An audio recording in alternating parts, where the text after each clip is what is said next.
Hi everyone, this is Shravani. Welcome to my channel NCRT Made Easy. Today we are going to discuss the previous year questions of Child Development and Pedagogy of January 2021. Question number 1. During the period of childhood development, in the childhood period, how the development will be? 1. Is slow and cannot be measured. Is the development slow in the childhood and it cannot be measured? Option 2 is multi-layered and complex. Is development in the childhood is multi-layered and complex. Multi-layered means that development will be in many areas. Option 3 consists only of quantitative changes. In childhood, the development is only of quantitative changes. Quantitative means only the physical changes will be there in the childhood. Option 4 is disorderly and disjointed. Disorderly means there is no order between one stage and the other stage. There is no order, and disjointed. There is no connection between the one development and the other development. During the period of childhood, the development is multi-layered and complex.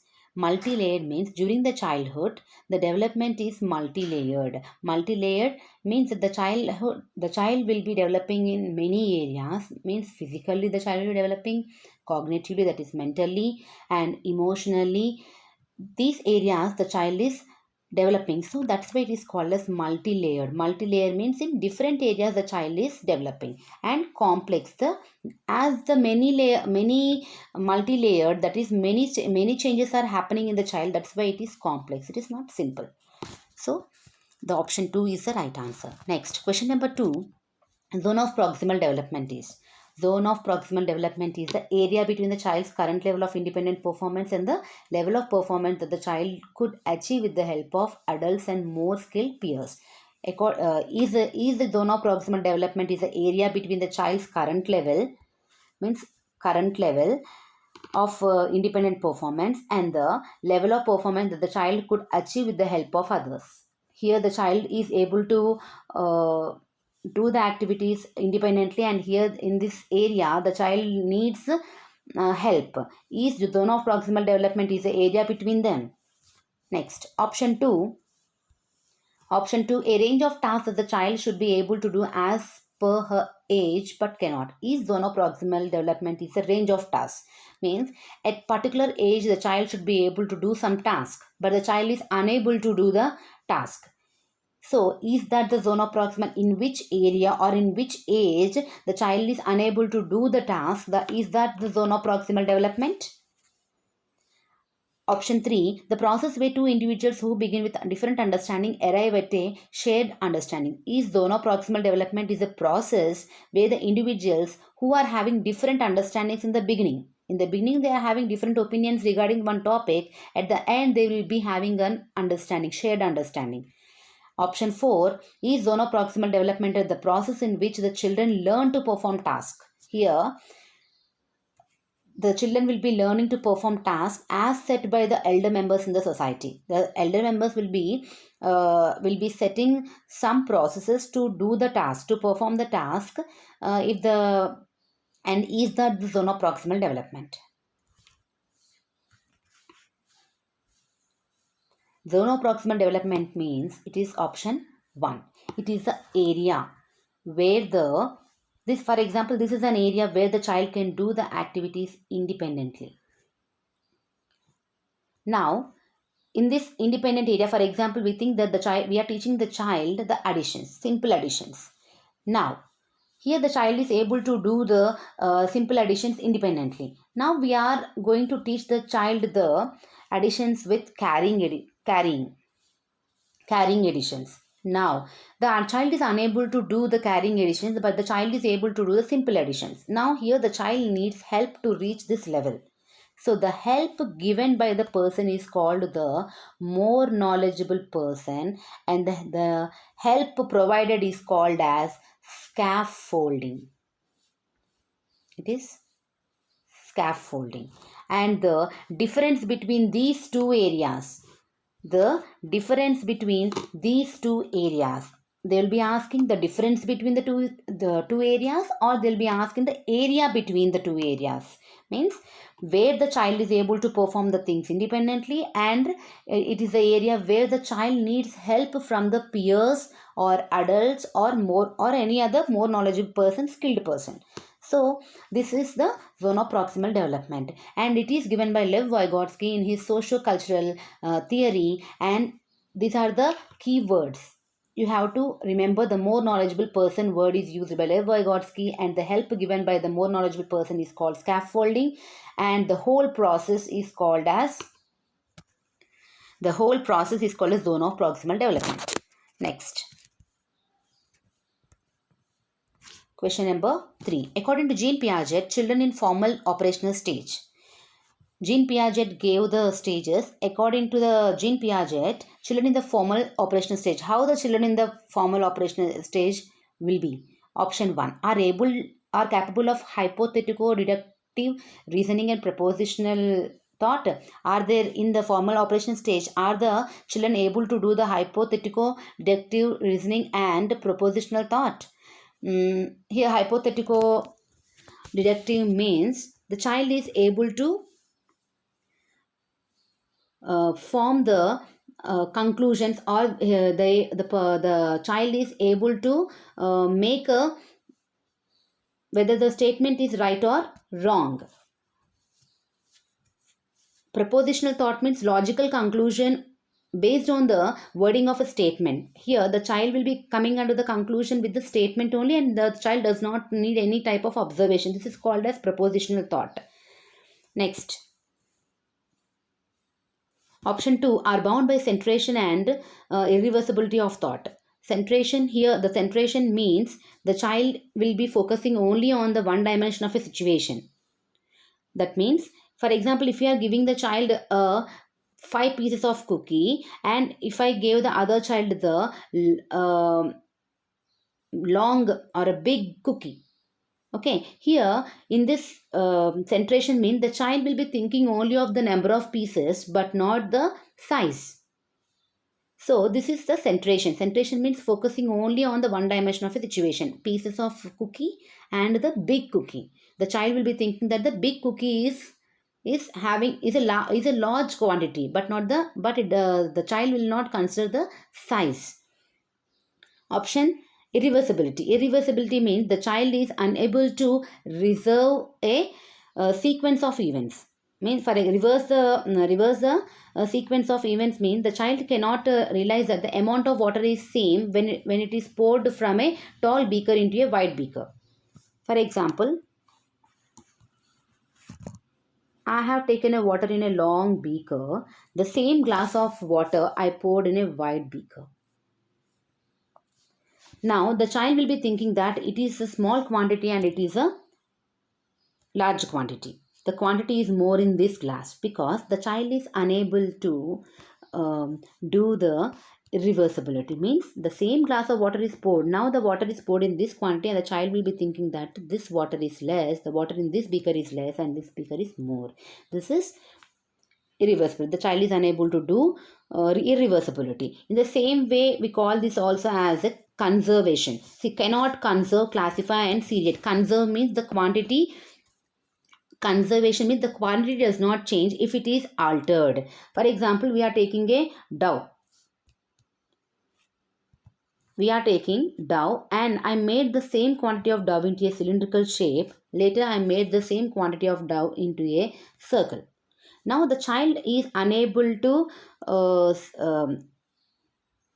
conserve means cannot consume it. The child is unable to think that the quantity is same in both the cases. The child is unable to classify means here the child cannot classify the things, that is animals, birds. Classification the child cannot do, and seriation, putting the things in serial.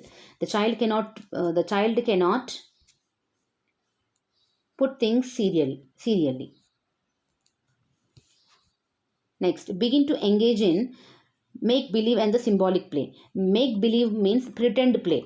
The child will be thinking the doll as a real baby and the child will be playing. This is called pretend play. And both the symbolic play is also the type of a pretend play. So in formal operational stage, what the child will be achieving, what the child will be able to do in the formal operational stage is that it is Option number 1, it is the fourth stage in the Jean Piaget cognitive development theory and are bound by the centration and the irreversibility of thought. This is the child is able to focus on only thing and the child is irreversible in the pre-operational stage, and it is the second stage. Cannot conserve, classify and seriate, it is cannot here, so it is also a pre-operational stage. Can conserve means then it is concrete operational stage. And begin to engage in make believe and the symbolic play, it is also pre-operational stage. So according to the Jean Piaget, children in the formal operation stage are able to do the hypothetical deductive reasoning. They will be thinking abstractly. This is an abstract process. The child will be making some conclusions. So this is formal operational stage. Question number 4. At which stage of Lawrence Kohlberg theory of moral development do individuals believe that actively maintaining the current social system ensures positive human relationships and societal order? Option 1, the punishment in the obedience orientation. Option 2, the social order maintaining orientation. Option 3, the instrumental purpose orientation. Option 4, the universal ethical principle orientation. According to the Lawrence Kohlberg theory, there are totally 3 levels and 6 stages. In exam, they will be asking how many levels are there in the Kohlberg moral development theory and how many stages are there. There are 3 levels and the 6 stages in the Lawrence Kohlberg moral development theory. So, in which theory or in which level the child will be able to actively maintain the current social system? The child will be respecting the social system, ensures positive human relationship and societal order. In which stage the child will be respecting the social order in order to maintain the relationship, human relationship and the good societal order, society rules. In which stage? The punishment and obedience orientation. Punishment and obedience orientation. In this punishment and the obedience orientation, the moral development of the child is based on the punishment, or the child wants to escape from the punishment. The child will be acting obediently. The child is fear of punishment. So this is the pre-conventional stage, or this is the pre-operational stage, and it is the first level and first stage. And second to the social order maintaining orientation. Here the social order maintaining orientation means here the child morality is now based to avoid the censure from the by the adults, means they don't want to be disapproved by the adults or the authority. So for that reason they will be maintaining the social order maintaining orientation means the child will be following the morality to avoid disapproval from the elders or the authority. Instrumental purpose orientation means the child authority is based on self-interest. Means the child will be thinking that what I will get if I do. If I do anything good, then what I am going to get. This stage is also called as tit for tat stage. And this stage is also called as personal reward. Means the child will be doing something for the reward. And this is the second stage, and this is the fourth stage. Fourth stage, second level, and this is second stage, first level. Each stage is having two levels. So punishment and obedience orientation is the first stage and level 1. Social order maintaining orientation is the fourth stage, second level. The instrumental purpose orientation is second stage and level 1. The universal ethical principle orientation means here the person or the child will be thinking whether it is right or wrong. If it is right only, then he will not be considering the legal restrictions. The child or the person will be thinking about the inner voice and the conscience.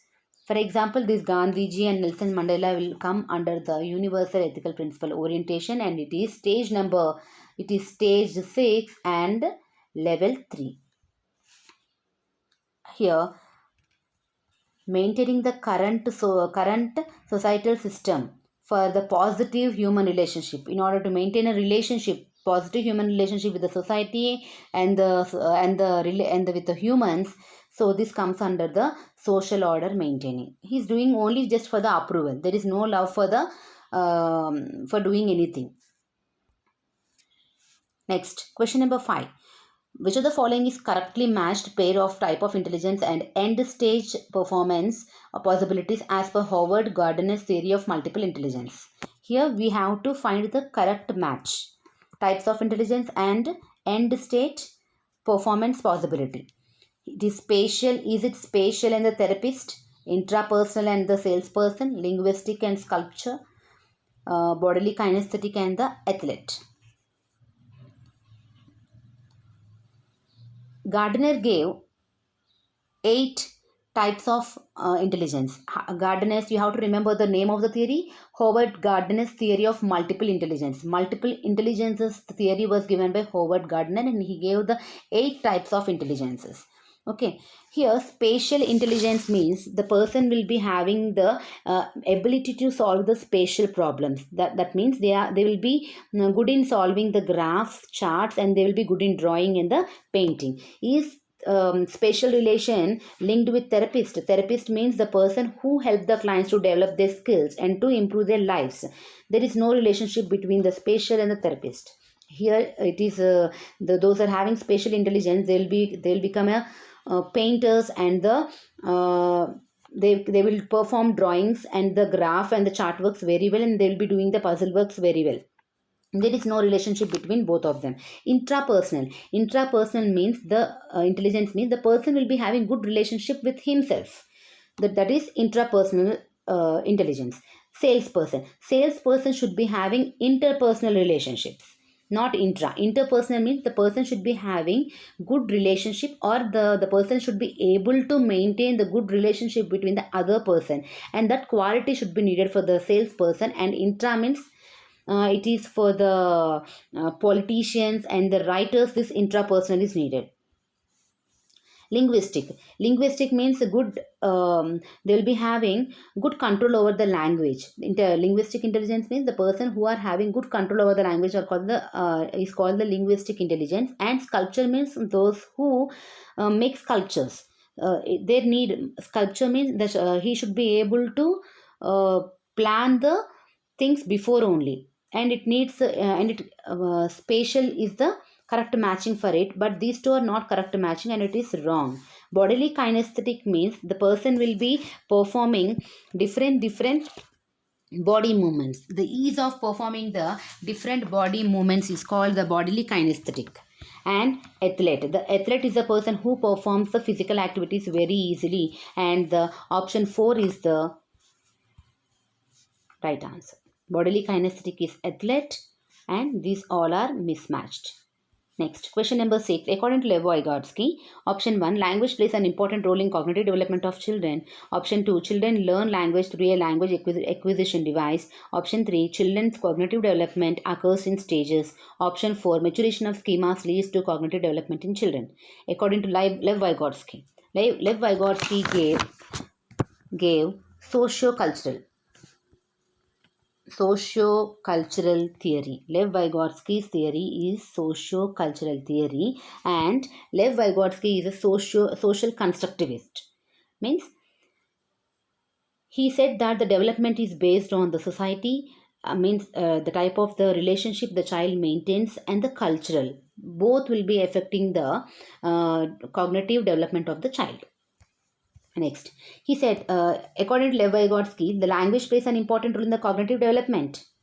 Or, according to Lev Vygotsky, the children learn through language through a language acquisition device. Means, according to Lev, is it that there is a device in us, and with that, with the help of the device, we are able to learn the language? Option 3, children's cognitive development occurs in stages. Did Lev Vygotsky give any stages for the cognitive development? Option 4, maturation of schemas lead to cognitive development in children. Schemas, did Lev Vygotsky give anything related to maturation of schemas? It is option number 1. Lev Vygotsky gave importance to language, and he gave importance to social interactions, and he gave importance to culture. And this language acquisition device was given by Noam Chomsky. He said that Chomsky said that humans will be having a language acquisition device with which they will be able to learn the language. And the children's cognitive development occurs in stages. And this was said by Piaget. The stages are given by the Piaget, and the Lev Vygotsky didn't give any types of stages. Maturation of schemas leads to cognitive development in children, and this was also given by the Jean Piaget cognitive development theory. And he said the word schema is used by the Piaget. Schema means pockets of knowledge. Option 1 is the right answer. Language plays an important role in cognitive development of children. He stressed the importance of language in the cognitive development, and he is the one who said that language comes first and the thought comes next, and learning comes first and the development comes next. Means language will be coming first, later the thought will be coming. It was said by the Lev Vygotsky. And learning comes first, then after the development. In exam they'll be giving the question like this: who said, or which theorist said the language came first, then thought? So these statements are important. Next, question number 7. In a progressive classroom, assessment of learners during the process of teaching learning. Option 1 is not at all helpful in children's learning. Means in a progressive classroom assessment. Progressive classroom means where the child is centered and the children will be learning by doing. So option number 1 is not at all helpful in children's learning. Option 2 creates a hindrance in the process of children's learning. Option 3 is helpful in identifying high, low and non-achievers for the purpose of giving feedback to the parents. Option 4 is very important since it gives insights into children's understanding and helps the teacher to reflect on her pedagogy. So, how the assessment in progressive classroom helps the children? Means how the assessment of learners will be helpful. It is not at all helpful.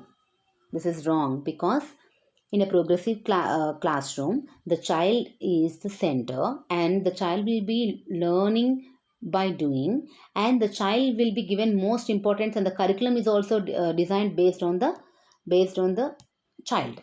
So, and it is not at all helpful in children's learning. It is totally wrong. Creates a hindrance in the process of children's learning. It does not create any type of hindrance to the learning, and is helpful in identifying high, low and non-achievers. Means it is the intention of assessment should not be in categorizing the children to high, low and non-achievers. The intention of the assessment should be, it should give some insight to the children's understanding. See, when we are giving assessment or when we are asking some questions or we are giving some activity, we will understand that whether the child has understand the topic or not. It is giving the insight into the children's understanding, and also it will help the teacher to reflect on her pedagogy. That means the teacher will understand that if the child understood the topic, the teacher will understand that her way of teaching is good, and if the child fails to perform the activity or answer the question, then it helps the teacher to change her teaching style, and it will reflect on her pedagogy. Pedagogy means nothing but the way of teaching to the child. Next, question number, here option 4 is the right answer. Next, question number 8. An effective classroom strategy to reduce gender stereotyping and broadening developmental possibilities of all sexes is to ignore and discuss biological differences among the sexes. Option 2, to reinforce gender roles as portrayed in the society. Option 3, forming same-sex ability groupings. Option 4, forming mixed-sex activity groups and promote discussion. Gender stereotype. Gender stereotype means we will be having in a brain that this should be done by the men and this should be done by the women. It is a gender stereotype. Cooking should be done only by the women and the men should only work. This is the gender stereotype. How can you reduce this stereotype? By doing, which of the following options are telling that the gender stereotype will be reduced after doing such type of activities? By ignoring and dismissing, we cannot reduce the gender stereotype. And to reinforce the gender roles as portrayed in the society, society said that, see, a boy should not cry, and boys should go for job, and the women should work at home only, cook, wash clothes, wash dishes. These are the roles given by the society. By reinforcing means by encouraging this type of roles, it will not reduce the gender stereotype. Forming same-sex ability groupings. By forming the groups of same ability means same type of abled group. Able means capacity, or the same talented groups will not reduce the gender stereotype. Forming the mixed sex activity groups means grouping boys and girls together and giving some activities like cleaning. For example, mixing boys and girls and asking them to clean whole class. Here, it will reduce the stereotype. In the brain of the children, it will be fixed that the all types of works can be done by anyone in the world. So option 4 is the right option. Ninth, multilingualism in a classroom needs to be understood as dash by the teachers. Multilingualism means different types of languages are there. Children are speaking. For example, one child is Tamilian, one child is Malayali, and one child is speaks Telugu, and one speaks Hindi. So this is called as multilingualism classroom. So how the teacher should take this multilingualism classroom? Option 1, an asset and resource. Option 2, a hindrance. Option 3, a problem. Option 4, a systemic issue. The child should, the teacher should take this multilingualism in a classroom as an asset and resource. It should be, she should take it as a asset, means as a gift, or as an important thing, so that the if one word they are speaking, for example, pani is there, then the teacher will be expressing this word in Hindi, highlighting this word in Hindi when she is discussing the water topic in the classroom, so that the child, remaining children also comes to understand that, okay, in Hindi we call it as pani. So this acts as a resource, this acts as an asset for the teachers, and it's no way an hindrance, a problem, or an issue. Next, question number 10. A child-centered classroom is one in which option 1, the teacher uses the textbook as the only source of knowledge. Option 2, the teacher segregates the children based on their abilities. Option 3, the teacher uses rewards and punishments to direct children's behavior. Option 4, the teacher is flexible and caters to needs of individual children. Child-centered classroom is nothing but here the child is the center and the child is given importance and the activity is designed based on the child. That's why it is called as child-centered classroom. Option 1, the teacher uses the textbook as the only source of knowledge. In child-centered classroom, the textbook only is not used. Textbook will be used by the teachers, but not only, only the source of knowledge. Next, the teacher segregates the children based on their abilities. See, never teacher segregate the students based on their abilities. It will hurt the students who are underscored in the classroom, or they are having less ability. Option 3, the teacher uses rewards and punishments to direct children's behavior. By giving rewards and behavior, it does not, in child-centered classroom, there is no use of rewards and the punishments to direct the behavior. Here, the child will be doing activities on his own. The child enjoys and the child does not need any types of rewards and the punishments. Option 4, the teacher is flexible and caters the needs of individual children. Here, the teacher is flexible. Flexible means the teacher will changing according to the needs of the children. For example, if the child is asking any doubts, the teacher will be patiently answering the questions, and if the child still does not understand, she will be patient enough to make him understand. And flexible means nothing but easily changing. For example, if the topic is so hard, and if the topic is so hard and the children are not able to understand in one method, then the teacher will be choosing the other method easily. So the teacher should be flexible, or the teacher should be a facilitator supporting the children and cater to the needs of the individual children. Cater to the needs of the individual children means each and every individual child is given the importance, and their needs should be satisfied in the child centered classroom, and the option 4 is the right answer. And if you like the session, please like, share and subscribe my channel, and thanks for watching.